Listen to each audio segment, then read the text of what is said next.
Alors, chers amis, bonjour et bienvenue à cet atelier qui est un atelier pratique de l'utilisation des instruments de mise en œuvre du modèle de Robert Lescarbot. Alors, cet atelier est le prolongement de notre cours, qui est le cours fondamental de la formation des consultants, à savoir le métier de consultant. Alors, je vais faire cette vidéo pour vous présenter comment vous pouvez utiliser les instruments pour mettre en œuvre justement un mandat de consultant lorsque vous êtes sollicité. OK?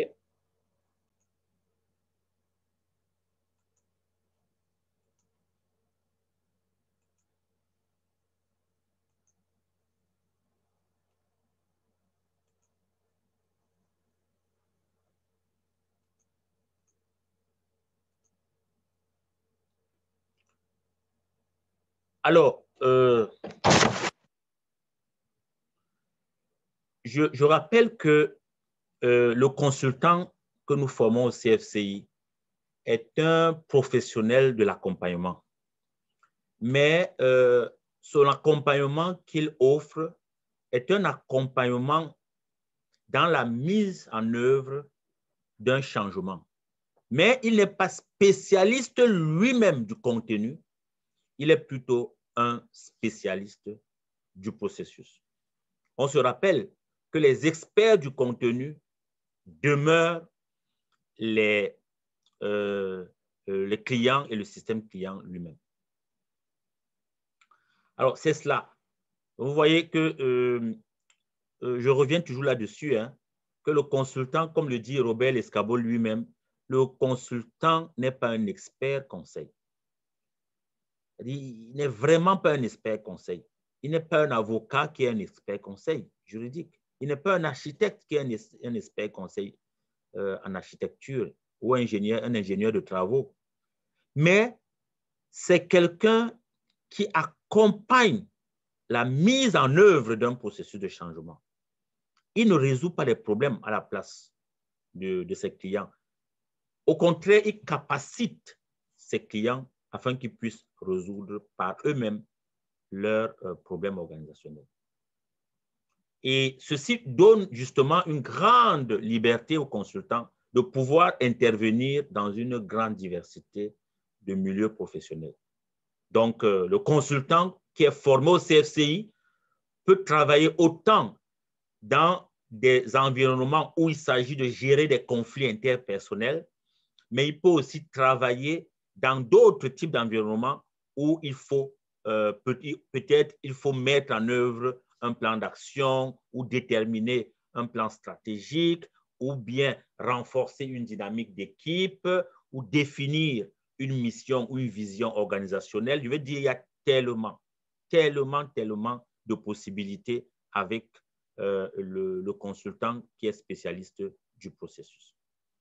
Alors, cet atelier-ci a un objectif fondamental, celui d'apprendre aux participants qui sont déjà des consultants, aux consultants à utiliser les instruments de mise en application du modèle d'intervention de Lescarbot, ce modèle que nous avons vu et que je m'en vais vous présenter.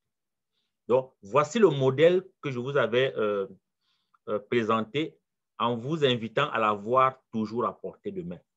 Parce que comme consultant, ça, c'est votre vademecum. C'est votre vademecum ici. Vous devez toujours l'avoir avec vous.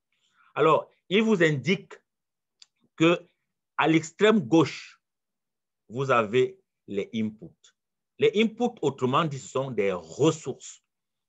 Donc, comme consultant, vous parlez beaucoup en termes de ressources. Alors, les ressources du consultant sont les siennes, mais c'est aussi les ressources de son système, donc le système client.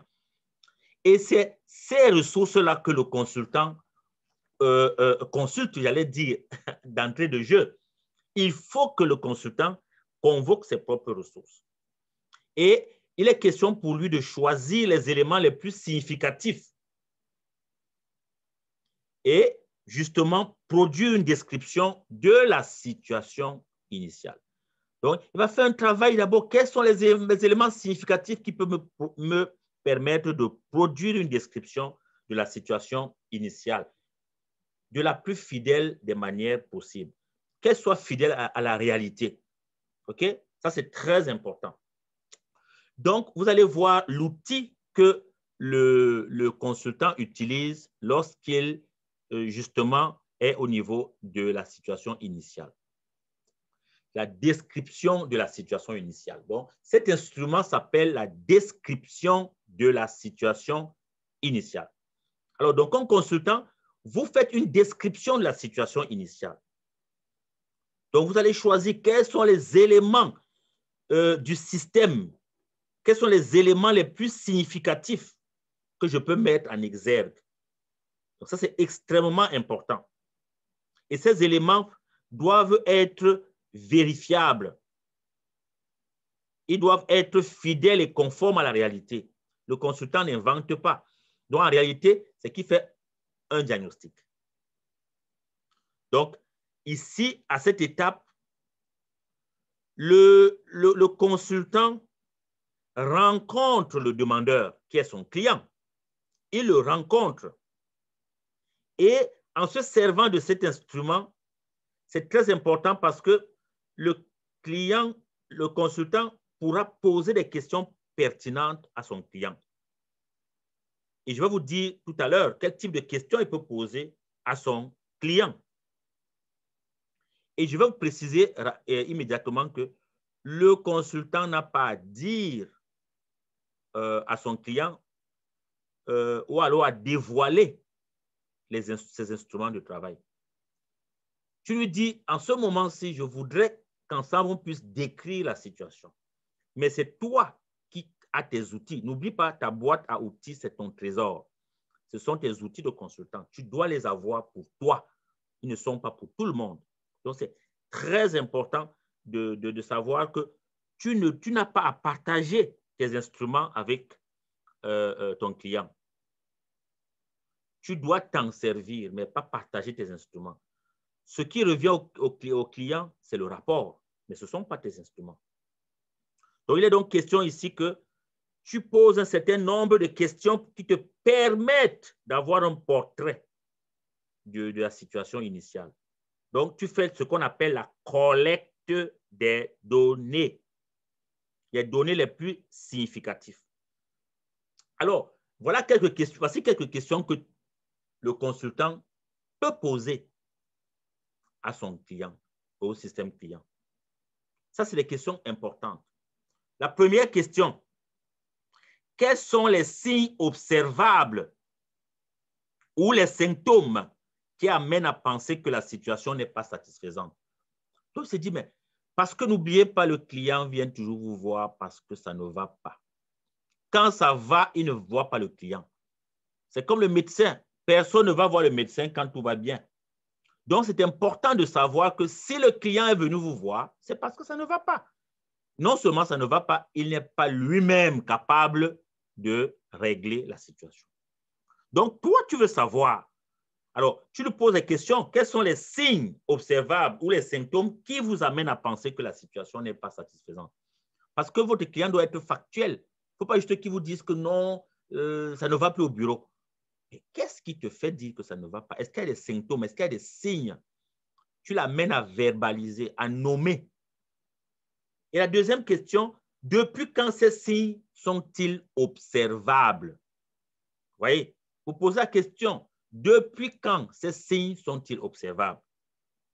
La troisième question, dans quel secteur, dans quel compartiment de l'organisation cette situation se manifeste-t-elle? Ça peut être une situation localisée, ça peut être dans un service. Alors, mais c'est important de savoir parce qu'une organisation, c'est comme un organisme humain. Lorsque quelqu'un te dit « je suis malade », c'est peut-être qu'il a mal aux pieds, peut-être qu'il a mal à la tête, peut-être qu'il a mal au ventre. Mais tu ne peux pas juste conclure et tu ne peux pas savoir s'il ne te dit pas. C'est pour ça que cette étape-ci est très importante. Alors, quelles catégories d'acteurs sont directement concernés par la situation initiale? Ça, c'est la quatrième question que vous lui posez. Quels sont les acteurs qui sont concernés par cette situation qui ne marche pas?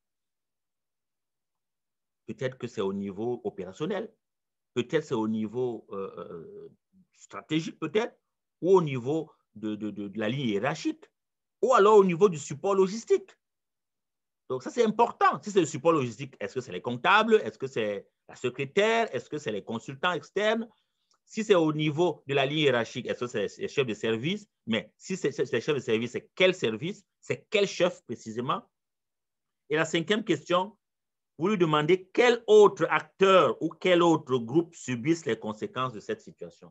Donc, si ça ne marche pas quelque part, est-ce qu'il y a des incidences ailleurs? Est-ce qu'il y a des conséquences, des répercussions ailleurs? C'est très important. La sixième question, vous lui demandez certains facteurs, événements ou incidents, ont-ils contribué à produire ou à maintenir cette situation? Est-ce qu'il y a des facteurs qui ont contribué à maintenir cette situation ou même à produire cette situation? Qu'est-ce qui est la cause de cette situation selon toi? Ici, on parle des facteurs. N'oubliez pas, on avait parlé des facteurs, les acteurs. Ici, on parle des facteurs. Alors, quels sont ces facteurs? N'oubliez pas, vous n'arrivez rien à inventer. C'est eux qui vont vous dire quels sont les facteurs qui ont causé cette situation. La septième question, est-ce qu'il y a des tentatives que vous avez entreprises pour améliorer la situation? Est-ce que vous avez essayé de faire quelque chose? Si oui, quoi? Et quels ont été les résultats? Maintenant, vous pouvez demander, qu'est-ce qui nécessite une intervention de ma part? Pourquoi vous avez besoin de moi? À quel niveau pensez-vous que je peux être utile? Quelle en est l'urgence? Vous voyez, c'est important. Est-ce que c'est urgent vraiment de travailler avec un consultant maintenant? Est-ce que vous avez besoin de consultant? Oui. Est-ce que c'est urgent? C'est très important. Alors, vous posez également la question, quelles sont les autres personnes ou les autres groupes dans votre organisation qui manifestent le besoin d'agir? Parce que vous voulez agir, mais est-ce qu'il y a d'autres personnes qui ont besoin de l'action, qui ont besoin du changement? Donc, vous voyez qu'en posant ces questions, vous allez pouvoir dresser la situation initiale, le portrait de la situation, la photographie de la situation initiale. C'est ça la description de la situation initiale. Donc, c'est un instrument puissant que je vous donne là, celui de la description de la situation initiale. OK? Alors, donc, on va d'abord s'arrêter là et on va poursuivre plus tard. OK? Merci.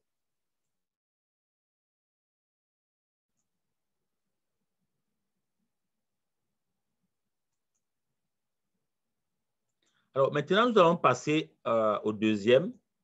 Le deuxième instrument que nous avons. Nous allons passer au deuxième instrument qui est justement la réaction du consultant à la demande du client. Vous voyez, le client a fait une demande et vous avez cerné sa demande. Maintenant, je vous propose des critères qui vont vous permettre de prendre une décision éclairée relativement à la demande de votre client. OK? C'est très important parce que vous avez déjà recueilli les informations pertinentes. Donc maintenant, vous devez réagir à la demande qui vient d'être faite, ce qu'on appelle aussi à la commande qui vient d'être faite. C'est très important. Alors, c'est important de répondre à chacune des questions. Hein. C'est très important. Et vous devez répondre à ces questions de manière approfondie et de manière honnête. Parce que vous êtes un professionnel, vous êtes des professionnels. Alors, comme professionnel, vous devez être capable d'accepter ou de refuser un mandat pour diverses raisons. Alors, c'est important de vous positionner, de vous situer par rapport à la commande qui vous est faite. Donc, voici les questions qui rentrent dans ce deuxième instrument qu'on appelle la réaction du consultant à la demande du client. Donc, votre réaction, La première question que vous devez vous poser à vous-même. Ici, vous ne posez plus les questions aux clients. Vous vous posez à vous-même. Vous rentrez dans votre bureau, vous prenez une journée pour répondre à ces questions. Alors, la première question que vous posez, c'est: ai-je les compétences de base requises pour intervenir adéquatement? Vous voyez? Donc, soyez honnête avec vous-même. Est-ce que je suis suffisamment compétent? Est-ce que j'ai les compétences de base pour intervenir? La deuxième question que vous devez vous poser, c'est: suis-je suffisamment disponible pour entreprendre l'intervention? Parce que vous pouvez avoir la compétence, mais ne pas avoir le temps. Alors, c'est très, très important d'être honnête avec vous-même et être honnête avec le client.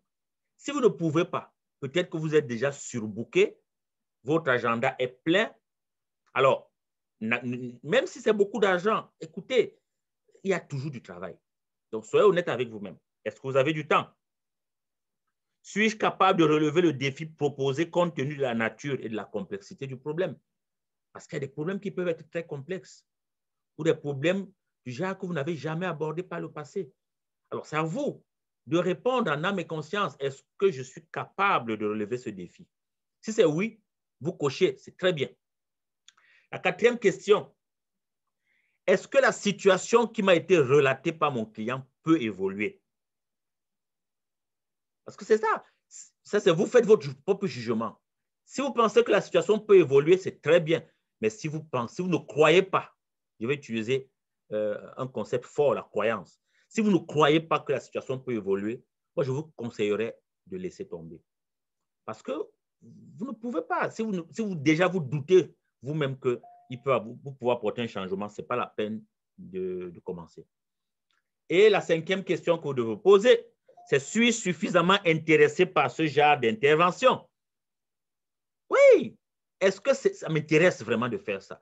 Il y a des contrats, moi, qu'on me propose, ça ne m'intéresse pas du tout. Alors, ça ne m'intéresse pas du tout. Peu importe combien on va me payer, mais je n'accepte pas. Parce que vous n'oubliez pas, vous devez, c'est votre profession, c'est votre métier, c'est aussi votre passion. Vous devez y mettre de l'énergie à l'intérieur. Mais il faut que ça soit aussi un lieu d'épanouissement. Ça ne doit pas être une corvée pour vous. Suis-je à l'aise dans ce milieu? Peut-être que c'est dans un milieu de la drogue, on vous demande de venir accompagner un processus de changement. Est-ce que vous êtes à l'aise avec ça? Est-ce que les problèmes d'ordre éthique se posent à votre niveau? Est-ce que vous avez des problèmes d'ordre de conscience, des objections de conscience, des incompatibilités, ainsi de suite? La septième question: les chances que la relation avec le client devienne ouverte et coopérative sont-elles bonnes? Est-ce que le client va vraiment s'ouvrir pour que j'ai l'information qui me permettra de faire le travail? La huitième question: suis-je au besoin? Est-ce que je peux compter sur l'appui d'un collègue consultant? Parce que c'est important de vous dire: hey, je ne dois pas m'aventurer tout seul.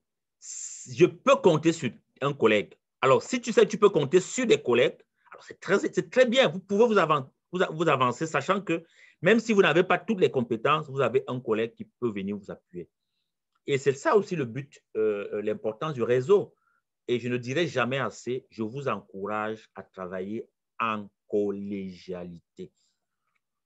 Travaillez avec vos collègues. Ne travaillez pas seul.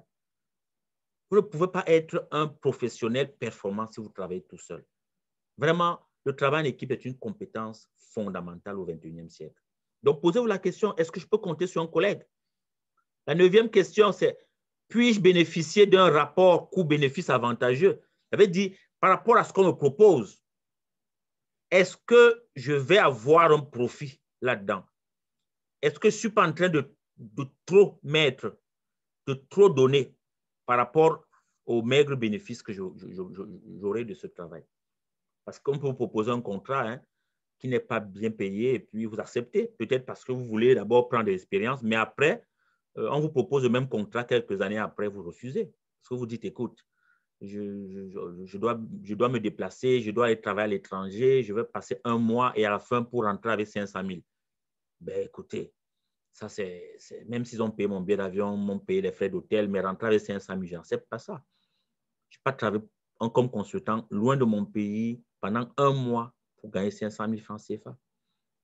Ça, je ne le ferai pas. Moi, je ne le ferai pas, mais quelqu'un d'autre le ferait. Donc, c'est pour ça que c'est toujours important de vous poser ces questions à vous-même et de répondre en âme et conscience. Il faut être à l'aise avec vos réponses. Et la 10e question, c'est cette intervention s'inscrit-elle dans mes priorités d'avancement professionnel? Parce que chacun a ses projets. Moi, je me développe dans la formation de haut niveau. Je me développe dans le coaching d'entreprise.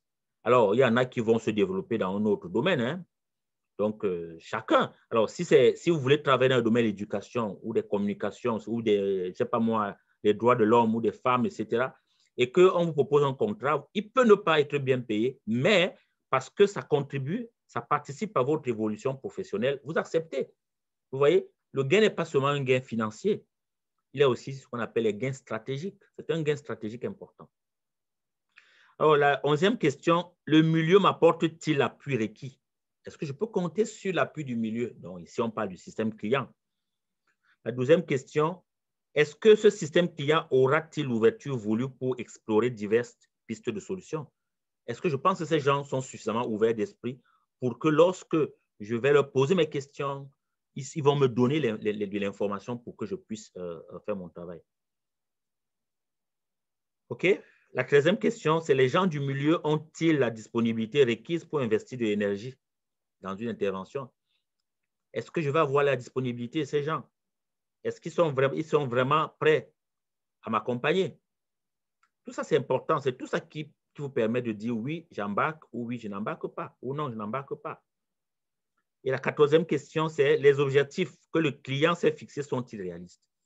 Parce que le client vous a fixé l'objectif, il dit ben, je voudrais augmenter mon chiffre d'affaires de 400%. Bon, il parle de chiffre d'affaires de 1 milliard, il veut avoir 400 milliards. Bon. Bon, 4 milliards, je veux dire. Vous dites, ben oui, bon, je veux bien, mais est-ce que c'est réaliste compte tenu de la conjoncture, compte tenu du contexte, compte tenu des moyens qu'il met en œuvre, compte tenu de son produit, compte tenu de son marché, de sa clientèle, etc. etc. Est-ce que c'est réaliste? Si ce n'est pas réaliste, vous pouvez dire non. Là, je prends un exemple comme celui-là, mais il y a d'autres exemples. Hein, je veux dire, ça dépend du mandat. Donc, c'est à vous de bien scruter le mandat. Et la dernière question, c'est la question 15.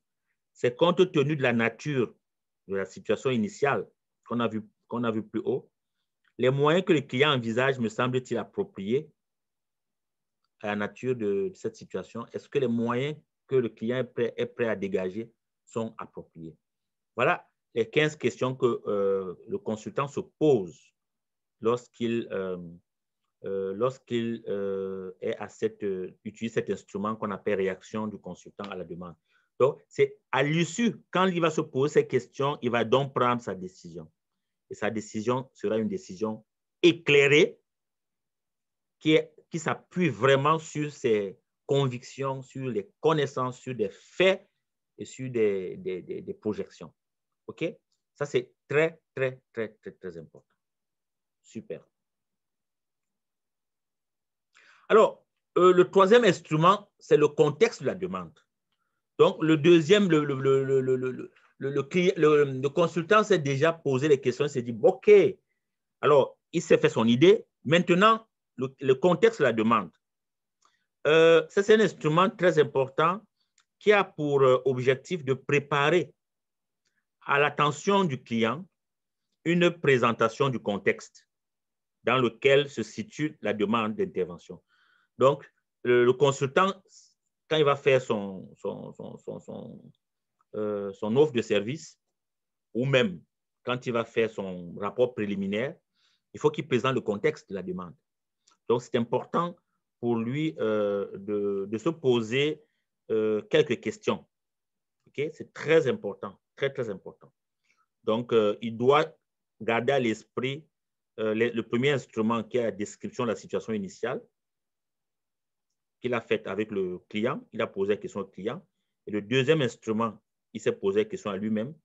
Maintenant, il peut se dire, ben, je peux m'engager, mais il faut que je vois le contexte. OK? Et lorsqu'il va, dans cette description du contexte, il va faire effectivement une sorte de texte qui peut être un paragraphe, hein, ou une demi-page. Donc, parmi les éléments qu'il va retenir, il y a quelques questions qu'il va se poser. OK? Par exemple, quels sont les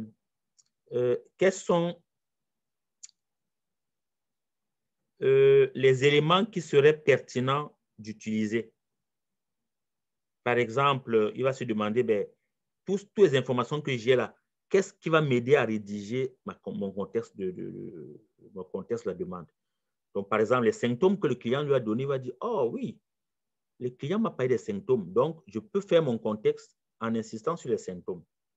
Mais aussi parler, par exemple, des tentatives d'amélioration. Peut-être qu'il a essayé quelque chose, ça n'a pas marché. Ça aussi, je vais intégrer ça. Il y a, par exemple, les groupes qui sont affectés. Hein, et quels sont ceux qui sont affectés par le malaise? Donc, ça, c'est les éléments que le consultant ressort dans le contexte de la demande, quand il va rédiger, élaborer le contexte de la demande. Donc, rédaction du contexte de la demande, on tient compte des questions comme les symptômes, les tentatives d'amélioration, les personnes ou les groupes qui sont affectés. Maintenant, une fois que le contexte de la demande a été rédigé, je vous ai dit que ça peut être un paragraphe, ça peut être une demi-page, hein. Donc, le contexte est déjà clair. Vous voyez que le consultant commence à voir clair. Il sait ce qu'il a en tête, la situation initiale qui lui a été décrite par son client. Il s'est posé lui-même les questions. Il s'est dit, ah, j'ai mes ressources, donc je suis prêt. Vous voyez, là, on est vraiment là à la phase de input, hein, où c'est les ressources du consultant et les ressources du système client. Donc, il a mobilisé tout ça. Maintenant, le quatrième instrument, c'est le but de l'intervention et les critères d'évaluation. Donc, l'objectif, c'est de choisir vraiment les ressources, les résultats visés par l'intervention. Quels sont les résultats que mon intervention comme consultant vise? Qu'est-ce que je veux changer? N'oublions pas que nous sommes les agents de changement. Qu'est-ce que par mon intervention, je veux changer? Alors, je dois être capable de déterminer les signes observables. Quand on va observer ça, on saura qu'il y a eu un changement. Puisqu'il y a eu un diagnostic, on vous a dit que les choses n'allaient pas. Donc, il faut qu'on puisse aussi observer que ça va. Et ça, vous devez ressortir les critères d'évaluation de votre travail.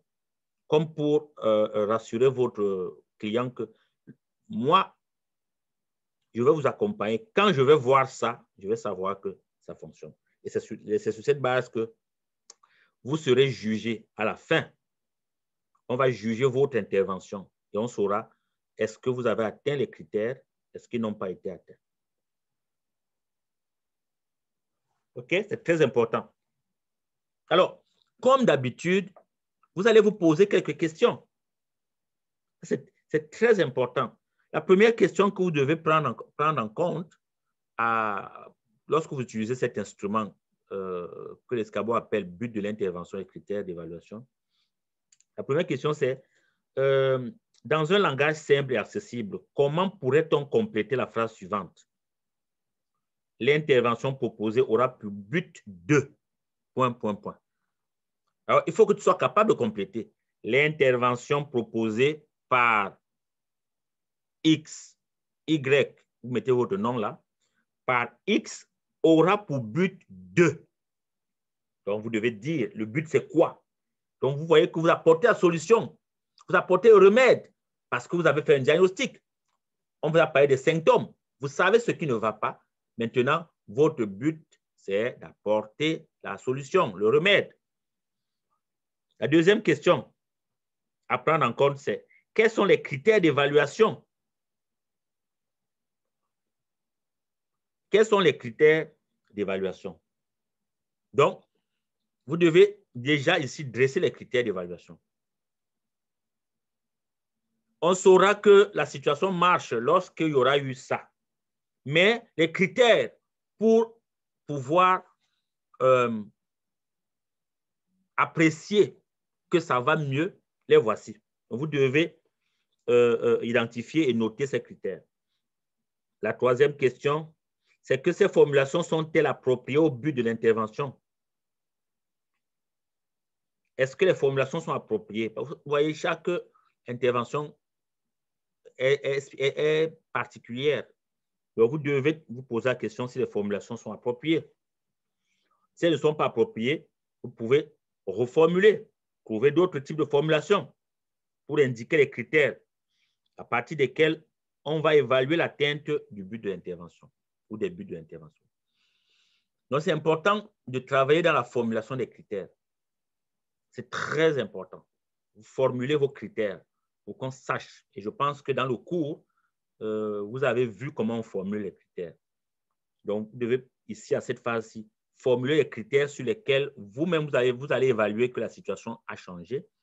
Et ceux qui vont vous suivre pourront également évaluer que la situation a changé.